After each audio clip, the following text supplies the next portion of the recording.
Buenos días, hoy iniciamos nuestra 10ª lección de comunicación para acreditar el examen ACUA 286. En esta 10ª lección, bueno, pues vamos a revisar lo que es la literatura, hablaremos de la literatura y bueno, para este fin era muy importante hablar sobre las figuras retóricas, ¿sí? Como en el caso anterior, ¿no? Como en las dos lecciones anteriores, en donde hablamos de las figuras retóricas. Bueno, pues ahora que ya empecemos a hablar de literatura, que empecemos a hablar de géneros literarios, y cuando ya nos empecemos a enfocar a la historia de la literatura, pues ahí es donde encontraremos la significación de haber estudiado las figuras retóricas, de haberlas conocido, de saber cuáles eran sus funciones, en qué casos se aplicaban, por qué se aplicaban, ¿no? Es decir, ahora lo que vamos a encontrar en la parte de literatura de esta área de comunicación, pues es eso precisamente, ¿no? Cómo la literatura se ha dado a la tarea desde siempre de incorporar la retórica, ¿no? Es decir, las figuras de construcción, ¿no? Sobre un lenguaje y sobre lo que se quiere decir, así como también empezaremos a encontrar el funcionamiento, ¿no? De la sintaxis, ¿no? De la morfología, ¿no? Y también de las cuestiones gramaticales. En este sentido, es bien interesante tomar en cuenta que nosotros hemos ido cambiando nuestra sintaxis, nuestra morfología, nuestra semántica, de acuerdo a los nuevos tiempos y en virtud a las situaciones culturales que van ocurriendo día a día, ¿sí? En este sentido, se han ido modificando pues todo ese tipo de cosas para generar un nuevo bagaje cultural. Hay que tomar en cuenta que el lenguaje, en su forma escrita, que en este caso es la literatura, vamos a ir encontrando cómo a lo largo de la historia se han ido creando nuevas formas de hacer literatura, se han ido de alguna manera ensanchando las maneras de ver la literatura y en ese sentido entenderla como una construcción cultural, que eso es lo que es la literatura. Para este fin vamos a leer un pequeño fragmento de un autor que es Alfonso Reyes, escritor y pensador mexicano, ¿no? Que nace en los albores de la Revolución Mexicana y muere por ahí de 1949, ¿no? Pero que ha sido uno de los grandes pensadores mexicanos con respecto a la literatura y su liga y la liga de la literatura con algunos otros ramos del pensamiento también de carácter escrito. Leamos pues, dice, la literatura puede ser citada como testigo ante el tribunal de la historia o el derecho, como testimonio del filósofo, como cuerpo de experimentación del sabio. Cuando parecen haberse agotado sus documentos más extensos, todavía puede dar indicios sobre la conciencia profunda, sobre el estado mental del hombre, sus asociaciones metafóricas, sus constelaciones y complejos. Bueno, es un fragmento del Deslinde que escribe Alfonso Reyes, o que más bien se encuentra publicado este fragmento en las obras completas de Alfonso Reyes en el tomo 15 publicados por el Fondo de Cultura Económica en México. Y bueno, ¿a qué nos lleva este fragmento del Deslinde, donde habla el maestro Reyes sobre la literatura? Aquí hay que reflexionar un poquito sobre este texto. Aquí lo que está haciendo el maestro Reyes es hablarnos cómo la literatura puede ser el testigo, ¿sí? En la historia. ¿Por qué es el testigo en la historia?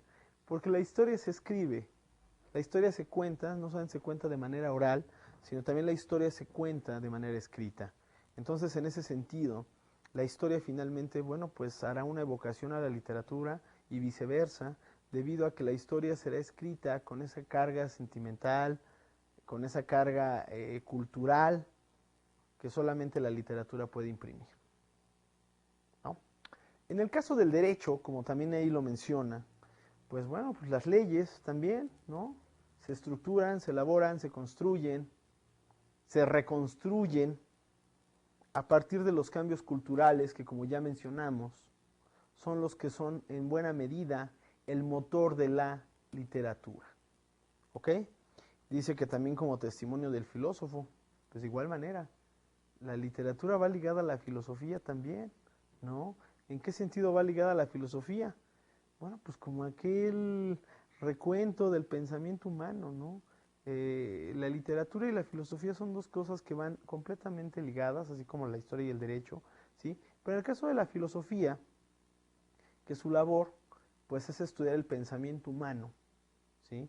En el caso de la filosofía y la literatura, pues también la literatura lo que estudia en buena medida es esa cultura humana. Y no solamente la estudia, sino que además la refleja, porque tuvo que haberse dado solita a sí misma una construcción de esa cultura, o una reconstrucción o un estudio de esa cultura, para poder expresarla o escribirla de manera posterior, ¿no? Dice que cuando aparecen a verse todos sus documentos más externos, todavía puede dar indicios sobre la conciencia profunda y sobre el estado mental del hombre, precisamente. Eso hace la literatura. La literatura nos lleva a lo más recóndito de la conciencia del hombre, ¿sí? Que no solamente es esa capacidad de generarse o de preguntarse lo bueno y lo malo, sino que también por ahí la literatura nos lleva a los sentimientos de ese hombre y cómo esos sentimientos generan una conciencia, ¿ok? Dice que esto lo hace a través de sus asociaciones metafóricas, ¿no? Es decir, cuando nosotros nos expresamos de un objeto por su belleza, por su fealdad, por su hermosura, pero también a través de sus constelaciones y complejos, es decir, a través de su imaginario, de lo que cree, de lo que construye con respecto a lo que lo rodea, pero también de acuerdo a sus complejos, y esos complejos están dados por la cultura. Es decir, la literatura es el fiel retrato de la cultura de los hombres. ¿Sí? ¿De qué manera? De una manera escrita. ¿Ok? Entonces, todo esto nos dice en este pequeño fragmento el maestro Alfonso Reyes acerca de la literatura. Aunque claro, o sea, esto es una mínima parte de lo que es la literatura. La literatura va más allá, la literatura es más que una construcción, es toda una generalización del todo cultural y de cómo expresamos ese todo cultural hacia los demás hombres. ¿Ok? Es decir, ¿cómo en un fragmento tan cortito podemos englobar la literatura? No, es muy difícil. Simplemente dimos algunas de las grandes características de la literatura y la importancia de la literatura al estar unida a otro tipo de conocimientos, ¿no? Como el caso del conocimiento histórico, el caso del conocimiento del derecho o el caso del conocimiento de la filosofía. Aunque también no podemos dejar de lado que la literatura también está ligada al conocimiento científico. ¿Sí? ¿Cómo? O sea, porque nos podemos preguntar, y bueno, ¿cómo va a estar ligada la literatura al conocimiento científico? Está ligada no solamente al momento de que se escribe el conocimiento científico, de que se imprime en un papel con grafías, sino que también para que esos científicos pudieran llevar a cabo esas hipótesis que los llevaron a sus grandes descubrimientos, tuvieron que haberse empapado de una gran cantidad de obras literarias, tuvieron que haberse creado, ¿sí? Un bagaje cultural que les permitiera pensar en un sinfín de posibilidades para llegar al descubrimiento que realizaron, ¿sí? El mismo Einstein, para crear su teoría de la relatividad, seguramente tuvo que haber pensado en un montón, en muchísimas posibilidades que solamente las da la literatura. ¿Ok? Lo mismo aquel que crea un nuevo sistema de cómputo, lo mismo aquel que crea un nuevo combustible. Es decir, la literatura está ligada con todo el conocimiento humano, sea de carácter científico natural o ciencia exacta, o bien sea de las ciencias sociales, o bien sea del área de las humanidades. Es quizá ese elemento que es capaz de coordinar y unir a todos en una sola cosa, que es que la conciencia del hombre. ¿Ok? Ahora bien, con todo esto que ya mencionamos, de todas estas cualidades que posee la literatura, bueno, pues vamos a ver algunas definiciones un poquito más sencillas, más ligadas a lo que podemos decir una definición incluso de diccionario, ¿no? Si la literatura es un arte que presenta los muy diversos sentimientos y pasiones del ser humano. ¿A qué nos referimos con esto de los sentimientos? Pues refleja todas sus emociones. Y dentro de esas emociones están las pasiones. Las pasiones no necesariamente son positivas, también hay pasiones negativas. Y esas también es capaz de reflejarlas la literatura, ¿sí? A través de un lenguaje escrito. Dice, la literatura es un testimonio del hombre y de la sociedad que la produce. Es decir, un escritor, ya sea un poeta o un prosista, lo que va a hacer es escribir lo que está viendo. Es decir, él es esa lente que va a transmitir una cultura a sentimientos, es lo que la va a transformar. Es decir, él ve la cultura y de lo que ve, o lo que ve, lo escribe. ¿Sí? Escribe los sentimientos, escribe las pasiones humanas, ¿no? Etcétera. Dice, nos da testimonio de la evolución misma de las sociedades con un sentido crítico. Claro que critica, el escritor critica, ya sea un poeta, ya sea un prosista, están criticando a su sociedad. Desde un poeta que hace referencia al amor o habla de la desolación, pues está hablando entonces de un momento, de un mundo desolado que le tocó vivir. Si un prosista, un novelista, nos habla, no sé, de una historia de una ciudad y nos dice o nos habla de todos los vicios que hay en esa ciudad, pues nos está hablando de lo que él está viendo, ¿no? De cómo esa sociedad de esa ciudad se está descomponiendo. En ese sentido es como tenemos que entender a la literatura, ¿sí? En este mismo sentido, algunos autores hablan de algo llamado la subliteratura. En el caso de la subliteratura, pues en algunas ocasiones estos autores hablan sobre el melodrama, ¿no? El melodrama, ¿qué es? Bueno, el melodrama lo podemos encontrar casi siempre asignado a lo que conocemos de manera común como las telenovelas, ¿no? En las cuales pues hay una heroína, ¿no? Hay un por ahí un príncipe azul, ¿no? Y está una malvada madrastra, ¿no?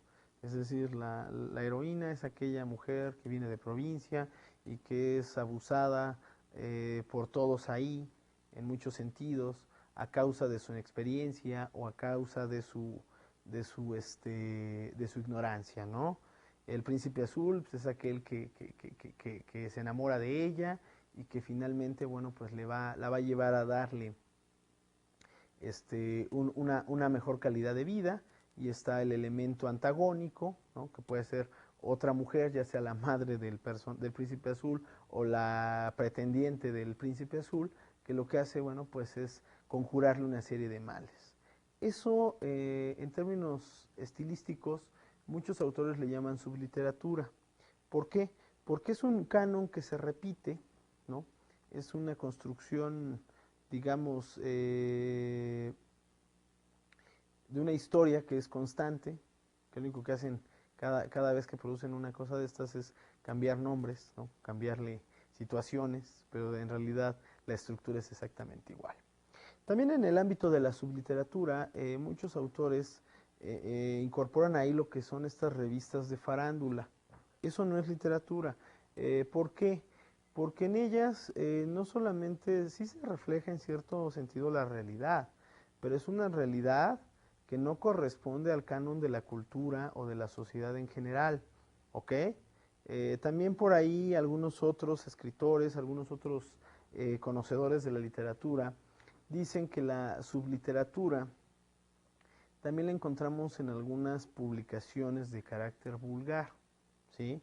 Es decir, en aquellas publicaciones bueno, sean, en el caso de nuestro país, bueno, pues encontramos comúnmente en los puestos de periódicos y que por lo regular, bueno, pues utilizan dibujos, ¿no? Con algunos globos contexto y que bueno, en realidad no es subliteratura porque también muchas de estas construcciones literarias están construidas a partir de una idea, ¿no?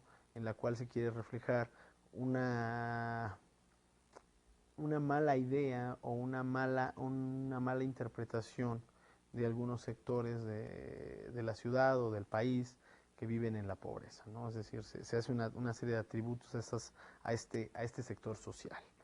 Atributos o defectos que quizá, y lo más seguro es que ni siquiera puedan poseer. ¿Ok? Dice, el avance o el desarrollo de la vida humana colectiva está presente. Es decir, el hombre también refleja en la literatura cómo se va descomponiendo su sociedad, cómo se va lacerando no solamente cada hombre, sino de manera colectiva. Es decir, finalmente lo que busca es hacer un retrato de todos los hombres y presentarlo como uno solo, ¿sí? Es decir, muchas veces en la novela, en la prosa, encontramos cuando se quiere hacer una novela contemporánea, ¿no?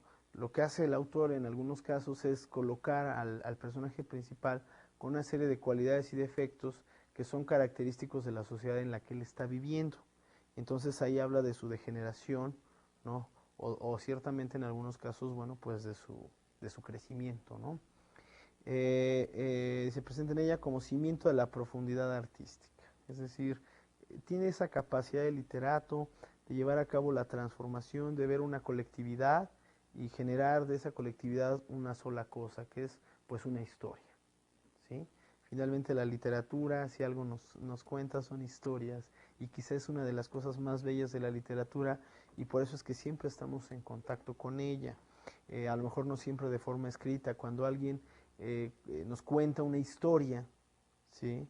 Pues esa historia finalmente es el reflejo de lo que está viendo o de lo que vio aquel que nos lo está contando. En este sentido también tenemos que ser muy cautos, ¿no? En tratar de entender el por qué el autor se está expresando así de cierta manera, se está creando un concepto de algún personaje. En esto también hay que tomar en cuenta la formación del artista, la formación del literato. ¿Por qué? Porque de acuerdo a la formación intelectual, ciudadana, cotidiana, e inclusive quizá hasta podemos decir religiosa, pues el autor empezará a expresar sus ideas. ¿Ok? Bueno, pues ya que hicimos una introducción a lo que es literatura y todo lo que la literatura conlleva y trae consigo, pues vamos a hablar de los géneros literarios. Dice, a lo largo de la historia de la literatura se han propuesto diversas formas o diversas divisiones en los géneros literarios, pero las más frecuentes y por lo tanto determinantes han sido tres géneros, que son la poesía, la ficción y el teatro. La poesía es quizá en nuestro país uno de los géneros literarios, o de las formas literarias más bien, que son muy productivas, pero que lamentablemente estamos muy poco en contacto con ellas, se ha ido perdiendo. Hoy en día hay una producción quizá no tan vasta de producción poética, pero ciertamente cada vez tenemos menos acercamiento a la poética, aunque bueno, eso en el carácter formal de la literatura. Nos podemos acercar a la poética inclusive al escuchar o tararear una canción. ¿Okay? El caso de la ficción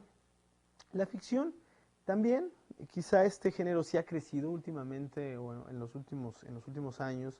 La ficción ha crecido a través de novelas, a través de cuentos. Venimos de una tradición ficcional importante, en el caso de México, desde el siglo XIX. Ciertamente la producción de ficciones a través de la novela creció muchísimo ya con el México independiente, y posteriormente con la revolución también por ahí surgió ese género que es la novela de la Revolución Mexicana, y bueno, por ahí se dejó un poquito olvidada y después remontó con el llamado boom latinoamericano, cuando ahí aparecen literatos importantes, artistas importantes como Gabriel García Márquez, el caso de Juan Rulfo, ¿no? El caso de México, el caso de Carlos Fuentes por ahí también encontraríamos. Es decir, quizá la ficción ha sido uno de los géneros más gustados y a lo mejor en los cuales tenemos más cercanía, ¿ok?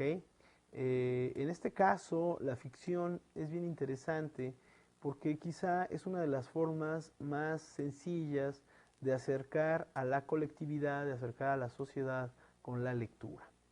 En ese sentido, bueno, pues una recomendación que te doy, alumno, es que inicies, si no estás iniciado, si no has comenzado tu vida en lo que es la literatura, pues lo inicies a través de la ficción, con pequeños cuentos, ¿no? Para que sea más agradable y más sencillo. Recuerda que el que tú leas de manera cotidiana, el que sea un hábito, pues te ayudará a entender muchísimas otras cosas, no solamente textos literarios, sino inclusive textos de carácter político, de carácter económico, de carácter social, porque como ya mencionamos hace un momento, la literatura es el reflejo de la sociedad.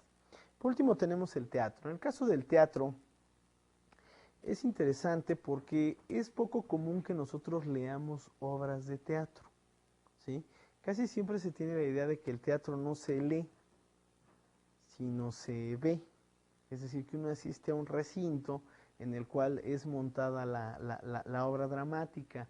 En este sentido, yo sí me atrevería a decir que esto es un poquito precipitado, decir que el teatro únicamente se ve. No, el teatro también se puede leer. El teatro también debe de leerse. En este sentido, bueno, pues nosotros no tenemos una tan larga tradición de lectura de teatro. Por ahí más o menos hubo algunas décadas del siglo XX en el caso de México, en el siglo XIX por supuesto, en el cual era muy cotidiana el montaje de obras de teatro. Hoy en día quizá ya no es tan elevado el montaje por muchísimas cosas, primordialmente las de carácter económico. Pero en este sentido, también el teatro no solamente es visto, no solamente es un género literario que se vea, sino que también es un género literario que se puede leer. ¿Ok? Por lo tanto, bueno, pues, como dice aquí, podemos generalizar en tres grandes géneros según la teoría literaria. Es decir, la otra manera es una manera hasta cierto punto coloquial de llamarle a los tres géneros, pero según la teoría literaria de Welkner, ¿no? Un importante teórico de la literatura, él las genera y bueno, así muchos otros autores van a generalizar estos términos, ¿no? En tres. Género poético, que es la poesía, el género narrativo, que es la ficción, y el caso del género dramático, al que le vamos a llamar teatro. En el caso del género poético, bueno, pues ahí hablaremos ahorita casi enseguida de lo que son las obras de carácter poético, ¿no? La lírica, la épica y todas sus derivaciones o subgéneros. En el caso del género narrativo, también por ahí abordaremos un poquito sobre qué es el género narrativo. Hablaremos de manera también muy general en ese sentido de lo que será el cuento, la novela, ¿no? Y en el caso del género dramático, bueno, pues es aquel que construyen los dramaturgos y bueno, lo veremos la siguiente sesión. Entonces, pues, bueno, pues algo que también tenemos que hacer un poquito de detonación antes de hablar de los géneros literarios como tal, es que si ya bien ya dijimos que los teóricos actuales reconocen tres géneros, ¿no?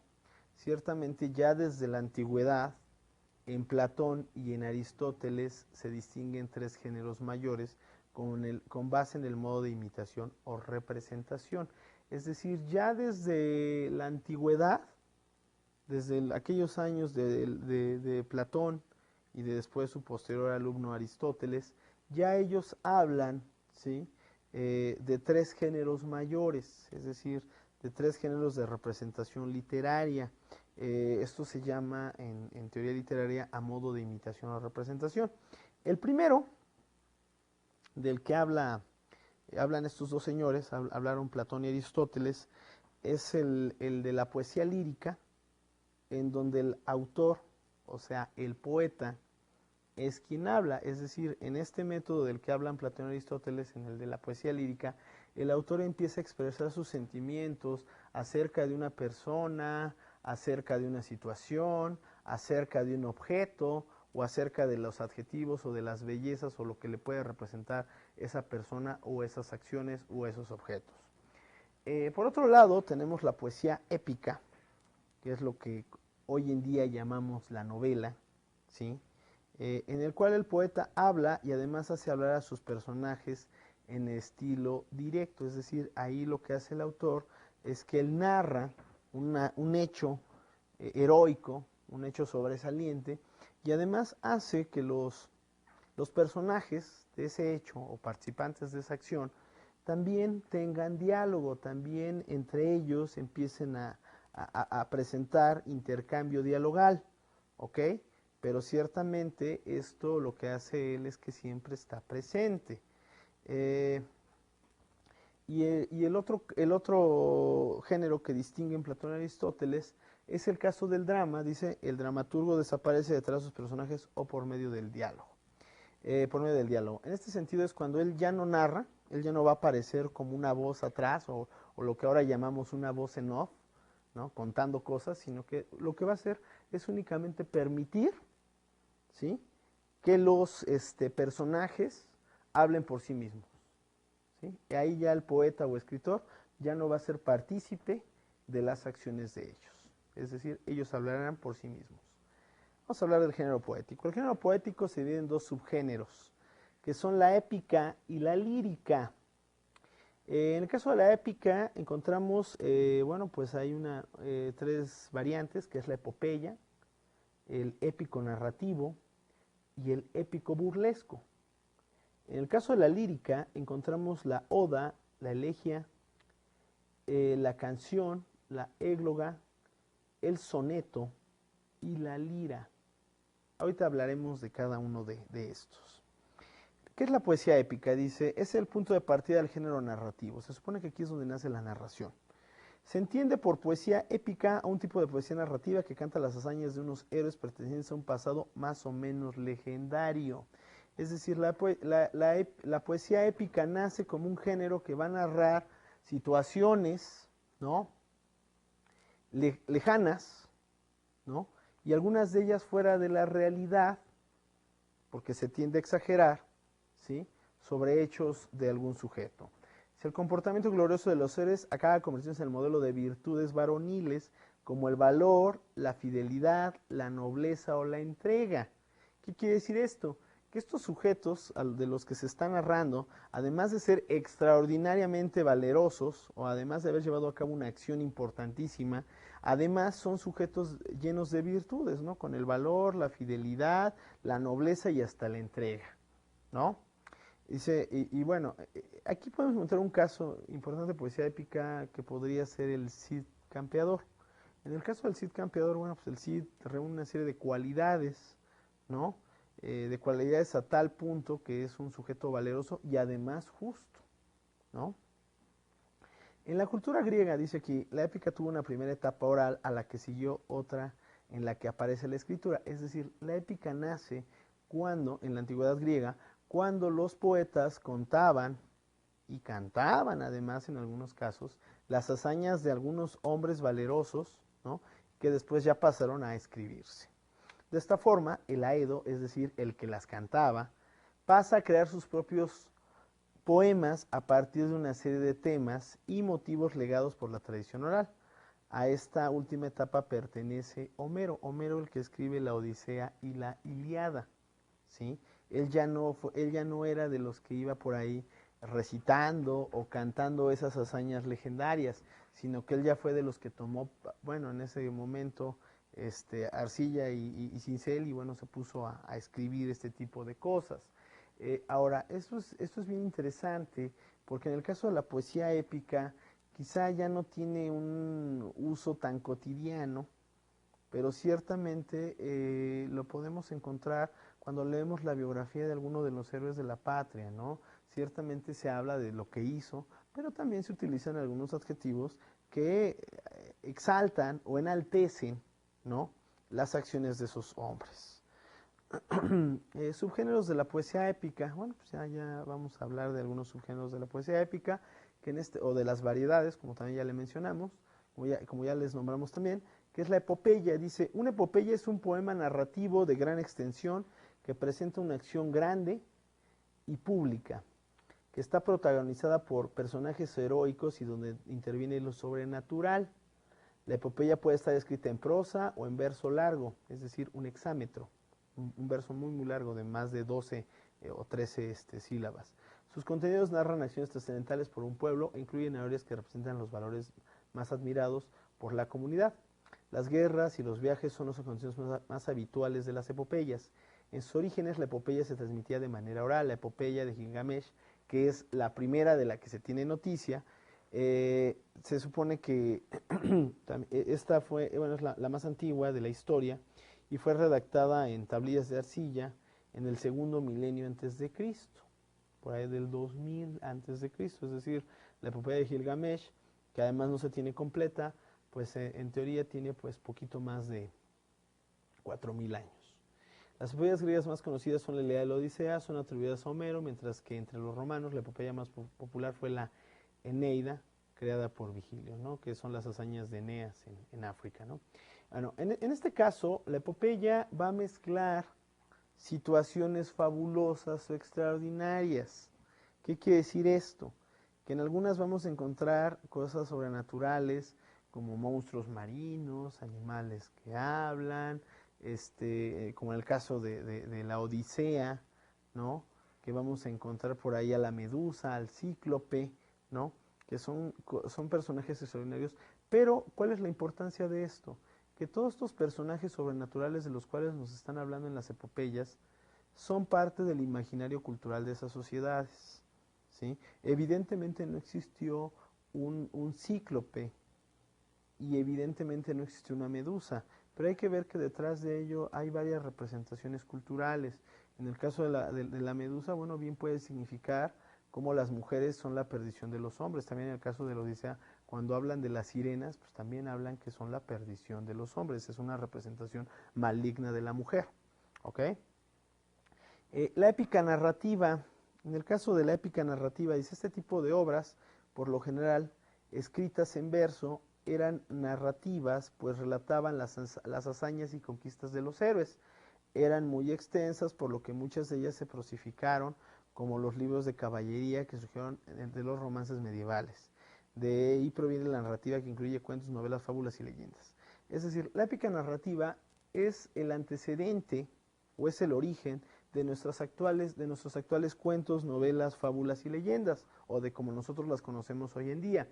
En este tipo de obras, que dice aquí que iniciaron escritas en verso, al ser demasiado largas en verso, ¿sí?, se empezaron a prosificar, es decir, dejaron la parte del verso y empezaron a escribirse con proposiciones más largas. También estas van a alcanzar una gran fuerza, la épica narrativa, con la literatura de caballería. Cuando surgen todas estas obras en donde narraban las hazañas de los caballeros medievales, en las cuales también por ahí se hablaba de la defensa del honor, el amor, la virtud de la castidad, la virtud de la fidelidad al señor feudal, etcétera, ¿no? Pero también es un género interesante, dado que es el origen de lo que es nuestras actuales novelas. El épico burlesco. En el caso del épico burlesco, dice, el género nace con la batracomiomaquia, poema en hexámetros, es decir, en versos muy largos, del griego clásico pseudomérico, es decir, dicen que esta obra está atribuida a Homero, o sea que el mismo Homero hizo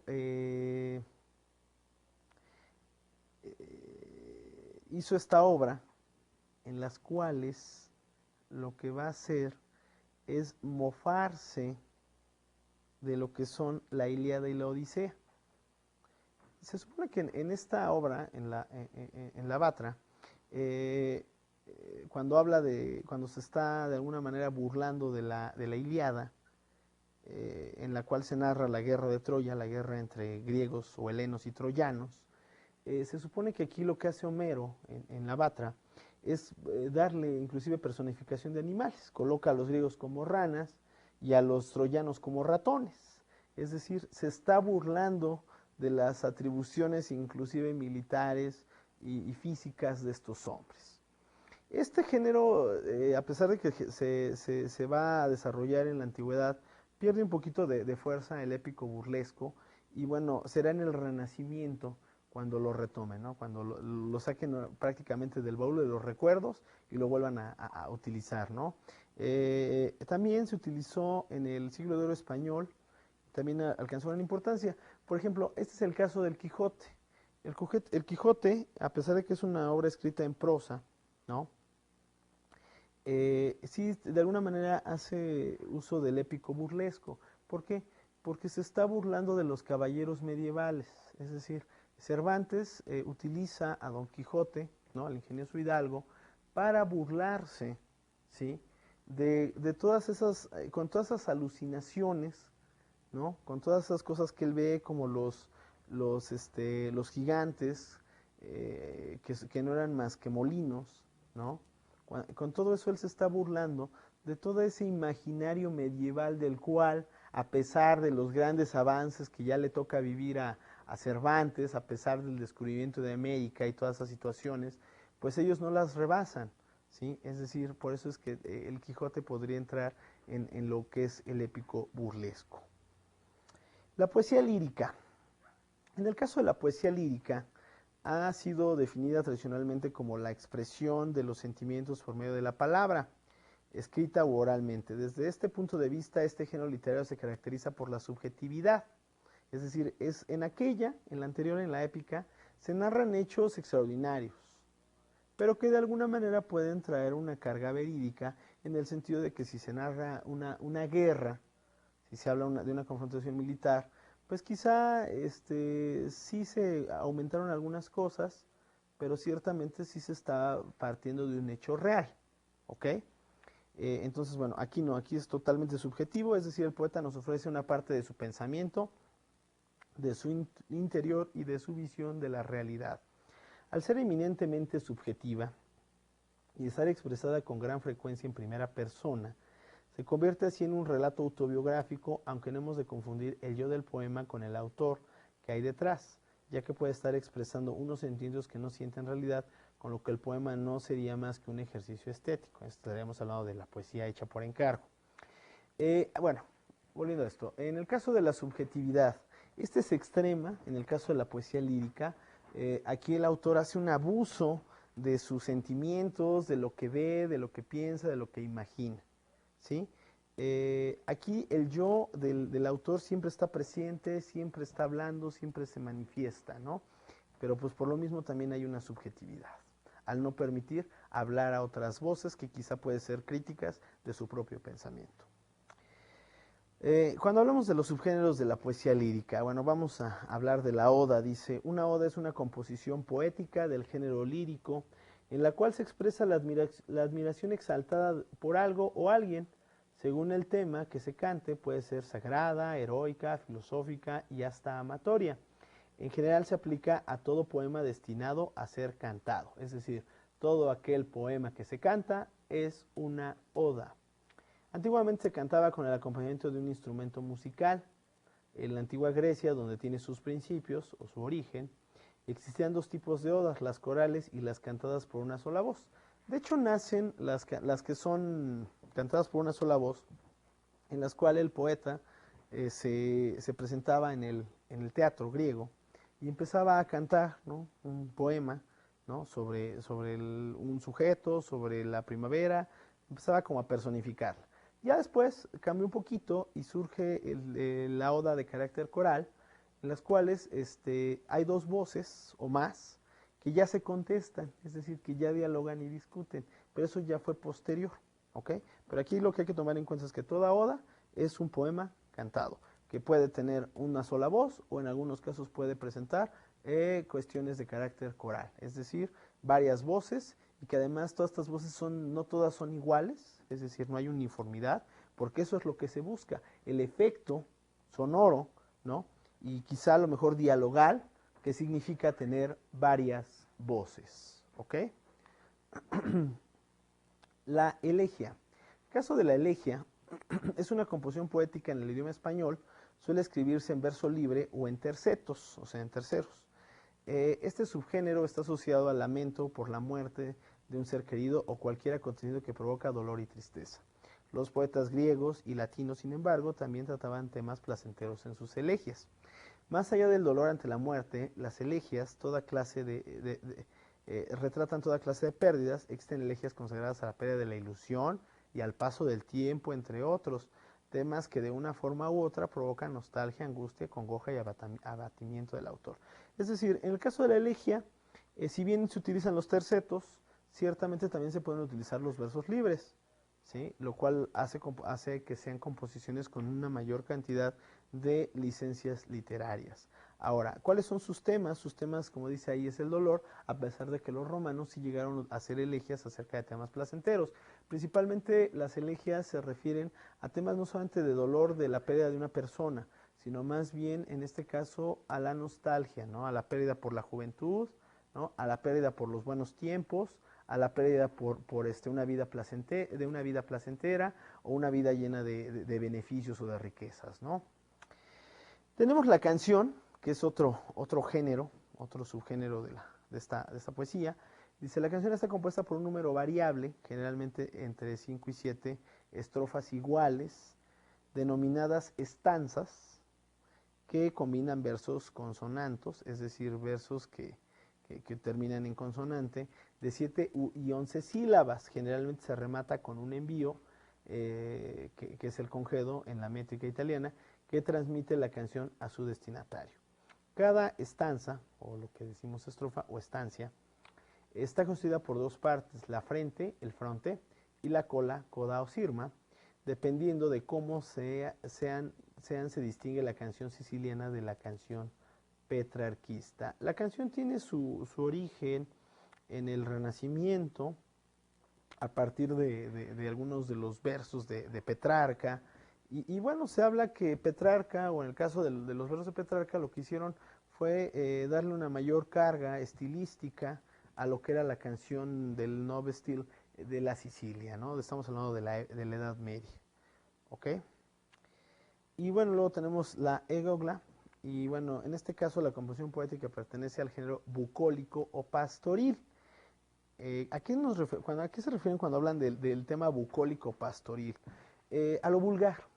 Se supone que este subgénero proviene de ese sector en la Edad Media al que pertenecían los pastores, que pues, para fines estilísticos o artísticos de la época, pues eran vulgares. ¿Por qué? Porque no conocían un manejo correcto de la lengua, además de los temas que en muchos casos son o eran un poco subidos de tono con respecto a la sociedad que ellos están viviendo. En ella es un ambiente dominado por la naturaleza idealizada. Los pastores que intervienen dialogando entre ellos son puramente metafóricos y encarnan muchas veces al propio poeta o a otros caballeros que charlan en clave poética en ese marco bucólico acerca de sus desventuras amorosas. Aventuras o desventuras, es decir, narran sus hazañas de amor o sus desventuras de amor con un, digamos, lenguaje al que nosotros hoy en día llamaríamos un poquito subido de tono, un poquito, digamos, rojo, ¿no? Puede tener métrica diversa, es decir, en como dice ahí, como ya lo expliqué, al provenir de los pastores y ellos al no conocer la métrica, es decir, no conocer un correcto uso de la lengua, pues carecen de métrica y bueno, aunque en español es frecuente que se escriba en versos heptasílabos y en decasílabos. Es decir, cuando pasa de Italia a España, se reglamenta un poquito y se hacen a través de los heptasílabos y de los endecasílabos. Los heptasílabos son los verbos de 7 sílabas y los endecasílabos son los verbos de 11 sílabas. El soneto. En el caso del soneto, es un tipo de poema de origen italiano que se introdujo a España durante el Renacimiento, pero con el soneto no solo llegó una forma métrica, sino nuevos temas y nuevos recursos poéticos. El italiano que más influyó en los poetas posteriores fue Francesco Petrarca, también Petrarca por ahí tiene mucho que ver. Con los temas se generalizaron una serie de metáforas sobre los daños del amor como herida, prisión e incendio. Es decir, se le decía hacia el amor, ¿no? Que era una prisión, que era la herida, que era un incendio, por las pasiones que traía, ¿no? Otro de los recursos más estudiados por los poetas es la hipérbole en el soneto, es decir, los que hacen sonetos son muy dados a exagerar. Recuerdan que vimos esa figura retórica la sesión anterior. La lira es un tipo de estrofa de 5 versos de la métrica española e italiana compuesta de 3 versos heptasílabos y 2 endecasílabos, es decir, 11 sílabas, como ya lo dijimos. La lírica española fue introducida por el poeta toledano Garcilaso de la Vega en su oda a la flor de Nido, que compuso cuando se hallaba en Nápoles entre 32 y 36. De hecho, la va a aprender Garcilaso de la Vega, la lira, este género lo va a aprender a Italia, ¿no? Y bueno, ahora hablemos del género narrativo. En el caso del género narrativo, tenemos tres subgéneros que son el cuento, la novela y la fábula. ¿Sí? En el caso del género narrativo, el género narrativo es aquel al que pertenecen aquellas obras escritas en prosa, es lo que nosotros comúnmente llamamos en corrido, es decir, no hay versificación. ¿Sí? Es cuando utilizamos nuestro cuaderno desde la izquierda a la derecha. ¿Sí? Son lo que comúnmente llamamos las proposiciones de las que ya hablamos y cómo se van uniendo con nexos, con conjunciones, con preposiciones y demás. En la estructura del género narrativo se distinguen tres partes fundamentales. Aquí están en la pantalla y las pueden ver en la pantalla. Y estas tres partes fundamentales, ¿cuáles son? Son la presentación de la historia que se narrará. En la presentación se habla del ambiente, ¿no? Si es en un bosque, si es en una ciudad, si es en un pueblo, si es en una fábrica. Ahí se expone ese ambiente, ¿no? Es decir, en dónde se desarrolla la obra. También se expone la temporalidad, es decir, en qué época se está desarrollando. Eso no es indispensable. No siempre todas las obras en prosa nos hablan, al ser una creación ficcional, al ser una creación literaria, no pueden ser atemporales. Algunos autores, ¿no?, que quieren reflejar una época de manera muy precisa, sí nos dicen, nos dan algunos elementos para entender o para concebir en qué época se está desarrollando. También ahí nos hacen la presentación de los personajes, tanto de los personajes protagónicos como de los personajes antagónicos, así como también de los personajes auxiliares. Nos hablan, por lo menos de los protagónicos y los antagónicos, nos hablan de su carácter, nos hablan de su forma física, ¿no? De la manera en la que se conducen ante los demás. De los personajes auxiliares no siempre nos van a hablar. O sea, nos pueden mencionar alguna referencia, pero no van a profundizar en ellos, ¿sí? Entonces, en esa presentación, y además se expone cuál va a ser la problemática a resolver en la historia, ¿sí? Es decir, es cuando se empiezan a, no solamente nos presentan personajes, no solamente nos dicen dónde se desarrolla, no solamente nos dicen cuándo se desarrolla, sino que además nos dicen cuál es la situación a la que se van a enfrentar los personajes y bueno, cuál será esa situación que los protagónicos tendrán que resolver, ¿ok? Después viene el nudo o conflicto. En el caso del nudo o conflicto, es cuando todos los problemas, todas las situaciones que ya nos presentaron en la fase anterior, se van a conjuntar. ¿A qué me refiero con que se van a conjuntar? Es cuando todas estas frases, digo, todas estas problemáticas se van a empezar a revolver. Cuando los protagónicos y los antagónicos empiezan a confrontar y cuando de alguna manera empiezan a soltar las caretas, es decir, empiezan a expresar qué es lo que verdaderamente quieren, ¿sí? Son ese punto de clímax, es cuando ya la obra va a alcanzar su emoción más fuerte, ¿sí? Esto lo podemos encontrar, no sé, en un cuento, ¿no? Hansel y Gretel, que es cuando la bruja primero pues, los confunde, les miente, ¿no? Con una serie de golosinas para que se vayan, pero el clímax está cuando ya los va a cocinar, ¿no? Cuando ya sale a la verdad que lo que quiere es cocinarlos, cuando ellos se arrepienten de haber dejado la casa por seguir por seguir las golosinas, y también cuando alguien los va a rescatar. Ese es un clímax, ahí entenderíamos lo que es un clímax o conflicto. Y el desenlace, pues es cuando se resuelve la problemática, cuando se resuelve la situación a la que se tuvieron que enfrentar los protagonistas, ¿no? En donde, bueno, pues los protagonistas salen avantes en muchas ocasiones, no es regla, ¿sí? En la literatura contemporánea ya los protagonistas no siempre salen avantes, e inclusive algunos autores ahora se dan la licencia literaria de no darle final y dejarle al lector que lleve a cabo la interpretación del final de acuerdo a su conveniencia y de acuerdo a lo que él haya querido ver en la obra. También el desenlace de tipo clásico, pues el bien siempre triunfa sobre el mal, o esa es la idea que se trata de aplicar, en la cual, bueno, los protagonistas triunfan sobre los antagonistas, quienes además recibirán su merecido, es decir, por llevar a cabo acciones malignas, pues van a sufrir un, un castigo, ¿no? Eso es lo que genera o lo que trae una obra de carácter del género narrativo. Esas tres partes nunca faltan, ¿sí? Así como ahorita mencioné que en el desenlace hay autores que hoy en día no dan un final concreto, sino que lo dejan a opinión o a decisión del lector, ciertamente sí dejan ahí las brechas literarias para que uno pueda armar o pueda concretar ese final, ¿ok? Pero en general estas son las tres partes, ¿no?, que nos van a traer el género narrativo. Ahora bien, volviendo al cuadrito anterior, en el género narrativo tenemos el cuento, la novela y la fábula. En este caso, en cuestión de extensión literaria, la novela junto con el cuento son muchísimo más cortas que la novela. En el caso de la fábula, inclusive una de sus características de manera muy general, ya que eso lo veremos la siguiente sesión, la fábula lo que hace es en algunas ocasiones traer una paradoja o traer un aprendizaje. En el caso del cuento, no necesariamente tiene que ser un aprendizaje, es una narración muy cortita en la cual solamente se expone una situación muy breve, ¿no?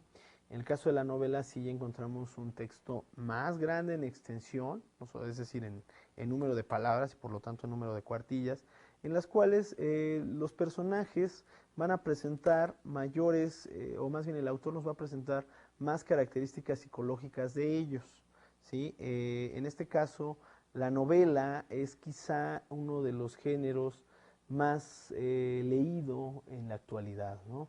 La fábula se sigue leyendo, claro, aunque lamentablemente se ha enfocado primordialmente o se le ha querido dar el énfasis para enfocarlo a lo que es el público infantil, ¿no? En el caso de la novela y el cuento siempre se ha identificado un poquito más con el público de adultos, aunque también el cuento a través de los cuentos infantiles, bueno, se ha enfocado también a ese sector. Quizá por cuestión, digamos, temporal, ¿no? O sea, al no manejar tantos tiempos. Fin de la lección. En esta lección, ¿qué revisamos? Pues hablamos de la literatura, hablamos de cómo la literatura tiene una conexión con todo y con el todo, ¿no?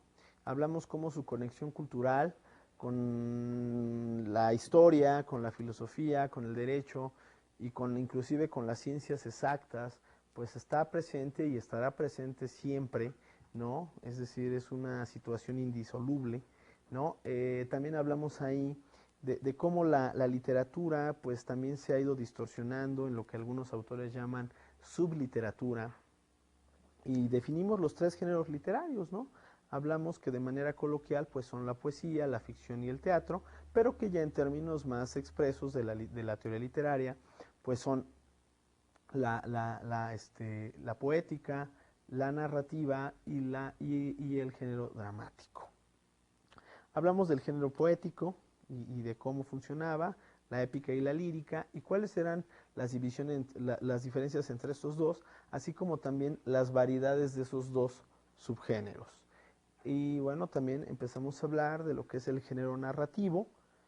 Hablamos de tres variedades importantísimas del género narrativo, que en este caso son el cuento, la novela y la fábula, ¿no? Que son de alguna manera las que hoy en día todavía se manejan con mayor de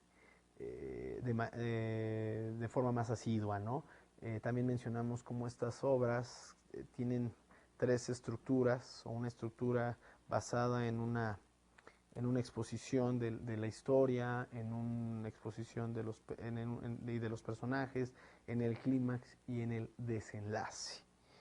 Esto, bueno, nos va a servir de herramienta para que la siguiente sesión, cuando ya hablemos de manera muy concreta del cuento, de la novela y de la fábula, pues ya tengamos por entendido algunos aspectos de estas obras. También la siguiente lección hablaremos de lo que es el drama, ¿no?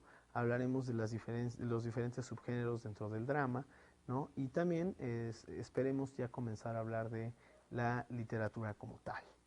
Y bueno, también hablaremos de algunas cuestiones sobre el verso, ¿no? Sobre lo que es la métrica, ¿no? La rima, ¿no? Y el método, ¿no?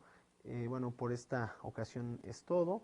Y bueno, no olvides revisar estos conceptos que serán muy útiles para entender lo que veamos más adelante, así como las figuras retóricas. Hasta luego.